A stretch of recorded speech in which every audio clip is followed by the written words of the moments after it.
माननीय प्राचार्य महोदय, माननीय शिक्षकगण एवं मेरे प्यारे मित्रों, मैं अविका रजक कक्षा 8वीं की छात्रा हूँ और आज आप सभी के समक्ष एक भाषण प्रस्तुत करना चाहती हूँ। सपना।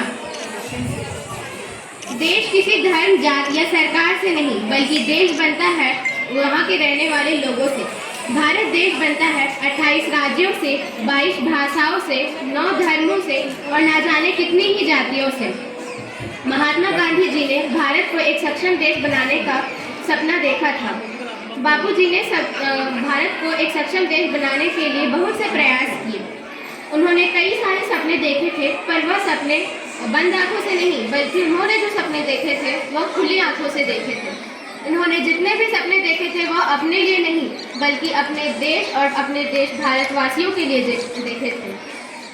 मेरी नज़र में महात्मा गांधी जी एक सच्चे देशभक्त थे और सच्चे देशभक्त की पहचान यह है कि वह अपने लिए कुछ भी नहीं सोचता। वह जो भी सोचता है अपने देश और अपने देशवासियों के लिए सोचता है। महात्मा गांधी जी का सपना यह था कि वह गरीब से गरीब लोगों ऐसे भारत का निर्माण करें जिसमें गरीब से गरीब लोग भी यह महसूस कर पाए कि भारत देश उनका भी है।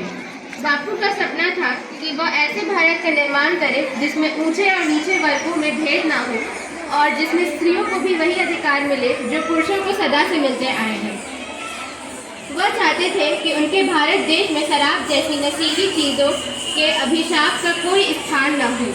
उस भारत देश में स्त्रियों को भी वही अधिकार मिले और वो चाहते थे कि सारी दुनिया का संबंध हमारे देश से शांति का हो और इस भारत देश में सर्व कल्याण की कामना करने वाले राष्ट्र हों। गांधी जी चाहते थे कि भारतीय संविधान के जरिए हर देशवासी स्वावलंबी बने, हर कोई स्वतंत्र और मुक्त महसूस करे। वह चाहते थे कि सब धर्म एक दूसरे के साथ मिलकर रहे। सबसे सब कुछ सीखो, तभी सबका विकास होगा और सब धर्म एक दूसरे के पूरक बनेंगे। वह चाहते थे कि इस भारत देश इस संसार से सीखे भी और इस पूरी दुनिया को सिखाए भी। और वह ये भी चाहते थे कि भारत एक आत्मनिष्ठ, स्वायत्त और आत्मविश्वास देश बने। भारत में नकार ना हो, पर स्वीकार सिर्फ उसी का हो जो भारत को सुदृढ़ करता हो।